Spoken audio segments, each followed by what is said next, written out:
IPL ചരിത്രത്തിലെ ധോണി യുഗം അവസാനിച്ചിരിക്കുകയാണെന്ന് പറയാം. ഇനിയൊരു സീസണിൽ ചെന്നൈ സൂപ്പർ കിങ്സിന്റെ തലയായി കളത്തിലേക്ക് ധോണിയെ പ്രതീക്ഷിക്കേണ്ടതില്ല. പരിക്കിനെ തുടർന്ന് ഈ സീസണിൽ ഒരു മത്സരം പോലും ധോണി കളിച്ചിരുന്നില്ല. ഇനി ഉപദേഷ്ടാവിന്റെ റോളിലേക്ക് ഒതുങ്ങാനുള്ള സാധ്യതയാണ് കൂടുതൽ. ധോണി CSKയുടെ പാഴയ്ക്കുന്നതിന് മുമ്പ് തന്റെ പിൻഗാമിയെ CSKയിൽ എത്തിച്ചു കഴിഞ്ഞു.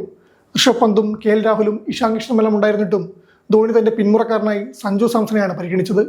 ഒറ്റ സീസൺ കൊണ്ട് തന്നെ സഞ്ജു CSKയുടെ നട്ടലായി മാറിക്കഴിഞ്ഞു. മലയാളി താരത്തെ അടുത്ത ധോണിയായി ആരാധകർ വാഴിച്ചു എന്നതാണ് യാഥാർത്ഥ്യം. സഞ്ജു കടുത്ത ധോണി ആരാധകനാണെന്നത് ക്രിക്കറ്റ് ലോകത്ത് എല്ലാവർക്കും അറിയാവുന്ന കാര്യമാണ്. ഇക്കാര്യം സഞ്ജു തന്നെ തുറന്നു പറഞ്ഞിട്ടുള്ളതുമാണ്. എന്നാൽ താൻ ക്രിക്കറ്റിലേക്ക് എത്തിയ ശേഷമല്ല ധോണിയുടെ ആരാധകനായതെന്നും 4ാം ക്ലാസ് പഠിക്കുമ്പോഴുണ്ടായ ഒരു സംഭവം മുതൽ ധോണിയുടെ കടുത്ത ആരാധകനാണെന്നുമാണ് സഞ്ജു CSK പോഡ്കാസ്റ്റിൽ സംസാരിക്കവേ പറഞ്ഞത്. ഞാനന്ന് 4ലോ 5ലോ പഠിക്കുന്ന സമയം, വളരെ ചെറുപ്പം, നീളം മുടിയുള്ള ഒരു താരം ഇന്ത്യക്കായി കളിക്കാനിറങ്ങുന്നത് ഇപ്പോഴും ഓർക്കുന്നുണ്ട്. ആദ്യ മത്സരങ്ങളിൽ പെട്ടെന്ന് പുറത്താവുകയും എന്നാൽ പാകിസ്ഥാനെതിരെ തകർപ്പനോ സെഞ്ചുറി എടുക്കുകയും ചെയ്തു. 150 റൺസ് നേടുകയും പിന്നീട് വലിയ സ്കോറുകൾ നേടിക്കൊണ്ടിരിക്കുകയും ചെയ്തു. ആ സമയം മുതൽ ഞാൻ ധോണിയുടെ കടുത്ത ആരാധകനാണ്. ഈ പ്രകടനത്തിന് ശേഷം ധോണി തരംഗമായിരുന്നു. എല്ലായിടത്തും ധോണിയുടെ ചിത്രങ്ങളായിരുന്നു ഉണ്ടായിരുന്നത്. പോസ്റ്ററുകളിലും പരസ്യങ്ങളിലും മാധ്യമങ്ങളിലുമെല്ലാം ധോണിമയം. ആ സമയത്ത് ബൂസ്റ്റിന്റെ ഒരു പരസ്യത്തിൽ ധോണി അഭിനയിച്ചിരുന്നു. അപ്പോൾ വീട്ടിൽ ബൂസ്റ്റ് വാങ്ങാറുണ്ടായിരുന്നു. ആ ബൂസ്റ്റിന്റെ കുപ്പിയിൽ ധോണിയുടെ സ്റ്റിക്കറും ഉണ്ടായിരുന്നു. മഹിബയുടെ മുഖം കട്ട് ചെയ്തെടുത്ത് എന്നെ ഡയറിയിലൊട്ടിച്ചത് ഇപ്പോഴും ഓർക്കുന്നുണ്ട് എന്നാണ് സഞ്ജു പറഞ്ഞത്. അന്ന് ധോണിയുടെ കടുത്ത ആരാധനയെ മാറിയ സഞ്ജു ഇന്ന് ധോണി തന്നെ തിരഞ്ഞെടുത്ത അദ്ദേഹത്തിന്റെ പകരക്കാരനെ മാറിയെന്നാണ് എടുത്തു പറയേണ്ടത്.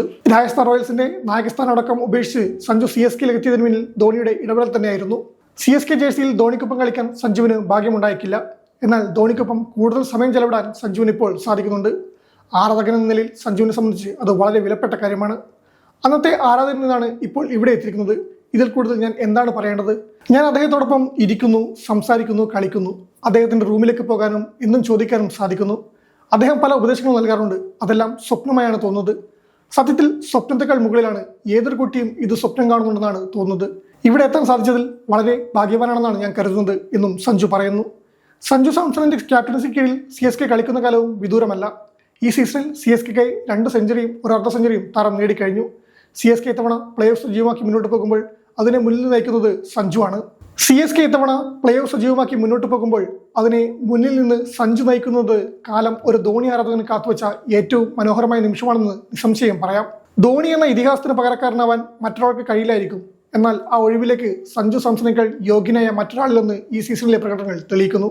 ഒരു കടുത്ത ആരാധകനിൽ നിന്നും തന്റെ പ്രിയപ്പെട്ട നായകന്റെ പിൻഗാമിയായി മാറിയ സഞ്ജുവിന്റെ ഈ യാത്ര ഓരോ കായിക പ്രേമിക്കും ഒരു ആവേശമാണ്. ധോണി ഒരുക്കി വെച്ച ആ വലിയ സാമ്രാജ്യം ഇനി സഞ്ജുവിന്റെ കൈകളിൽ സുരക്ഷിതമാണ്. ബാറ്റിങ്ങിലെ വെടിക്കെട്ടും ശാന്തമായ ക്യാപ്റ്റൻസിയും കൊണ്ട് CSKയുടെ പുതിയ തലയായി സഞ്ജു മാറിക്കഴിഞ്ഞു. ഋഷഭ് പന്തിനെയും രാഹുലിനെയും പോലുള്ള വമ്പൻ പേരുകൾക്ക് മുകളിൽ സഞ്ജുവിനെ ധോണി വിശ്വസിച്ചേൽപ്പിച്ചത് വെറുതെയല്ലെന്ന് കാലം തെളിയിക്കുന്നു.